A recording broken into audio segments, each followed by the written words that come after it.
اللہ تعالیٰ نے ایک واقعہ بیان کیا ہے حضرت موسیٰ اور حضرت خضر علیہ السلام کا، کہ حضرت موسیٰ علیہ السلام عزم مصمم کر کے جب چلے تو اللہ فرماتا ہے کہ ہم نے حضرت موسیٰ علیہ السلام کو جس بندے کی نشانی بتائی تھی وہ بندہ ان کو وہاں مل گیا۔ سفید چادر اوڑے حضرت خضر علیہ السلام وہاں لیٹے ہوئے تھے، تو یہ جا کے ان کے پاس کھڑے ہو گئے کہ حضرت میں آپ کی خدمت میں اس لیے آیا ہوں کہ اللہ نے آپ کو جو خصوصی علم عطا کیے ہیں میں ان کو سیکھنے کی غرض سے آپ کی چوکھٹ پہ آیا ہوں۔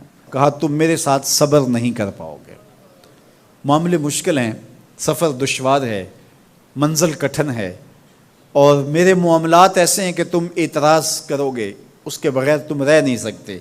حضرت موسیٰ علیہ السلام نے کہا اگر اللہ نے چاہا تو آپ دیکھیں گے میں صبر کروں گا اور آپ کے کسی حکم کی کسی کام کی میں نافرمانی نہیں کروں گا، کسی کام کا انکار نہیں کروں گا۔ کہا کہ اچھا شرط یہ ہے کہ جو میں کروں اس پر تم اعتراض نہیں کرو گے، سوال نہیں کرو گے، یہاں تک کہ میں خود ہی نہ بتاؤں۔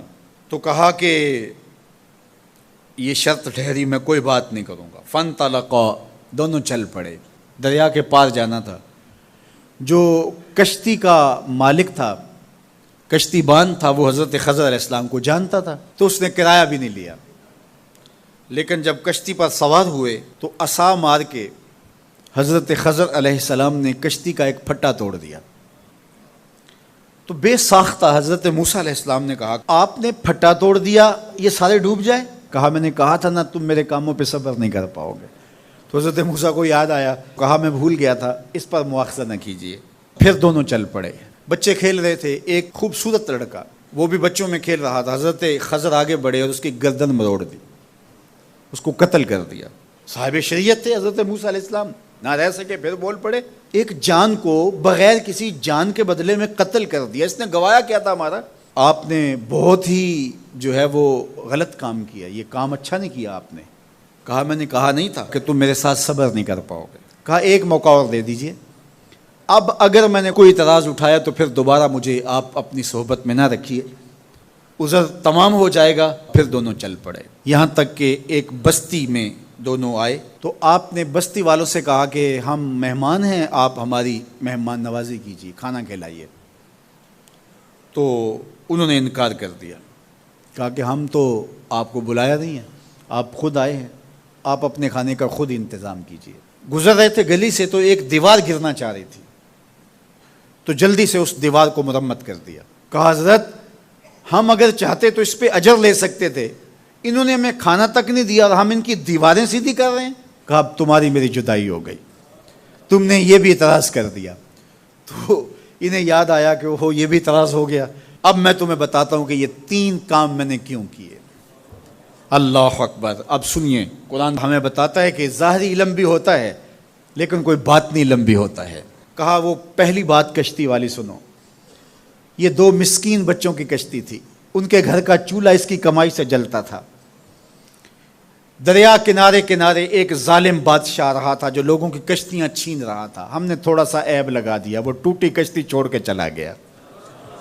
اب وہ تھوڑے سے پیسے لگا کے کشتی مرمت کرا لیں گے، گھر کا چولہا جلتا رہے گا، بتاؤ اچھا کیا یا برا کیا؟ کہا رہی بات اس بچے کی جس کو ہم نے قتل کیا، اس کے ماں باپ مومن تھے، نیک تھے، صالح تھے، بچے نے بڑا ہو کے بہت برا ہونا تھا، ہم نے اس کو قتل کر دیا، اللہ اس کے بدلے ان کو بہتر اولاد دے گا۔ علماء تفسیر نے لکھا ہے اس بچے کے بدلے میں اللہ نے ان والدین کو ایک بیٹی عطا کی جس کی نسل سے 70 نبی پیدا ہوئے۔ دیوار کی کہانی بھی سن لیجئے، یہ شہر کے 2 یتیم بچوں کی دیوار تھی اور اس کے نیچے ان کا خزانہ تھا اور ان کا باپ بڑا نیک تھا۔ خزانہ دیوار کے نیچے ہے، دیوار گرنا چاہ رہی ہے، کسی معمولی دھکے سے گر جاتی۔ 2 ہی صورتیں تھیں، یا وہ بچے خود اپنا خزانہ اٹھا لیتے یا لوگ اٹھا کے لے جاتے۔ لوگ اٹھا کے لے جاتے پھر بھی ہاتھ میں کچھ نہ آیا، اور اگر وہ خود اٹھا لیتے تو بچے ہیں، بچپنے کی وجہ سے وہ اس کو اڑا دیتے۔ تو ہم نے اس کے اوپر دیوار کھڑی کر دی، جب تک وہ اس قابل نہیں ہو جاتے کہ یہ خزانہ نکال کے اس کو صحیح مصرف پہ لگا سکیں، اتنی دیر تک دیوار گرے گی نہیں۔ اللہ اکبر۔ وہ کسی وجہ سے دیوار قائم رہے گی، اور جب وہ اس عمر کو پہنچ جائیں گے جس عمر میں وہ اس خزانے کو سنبھال سکیں گے تو پھر دیوار خود بخود گر جائے گی اور یہ خزانہ نکال کر کے اپنے کام پہ لے آئیں گے.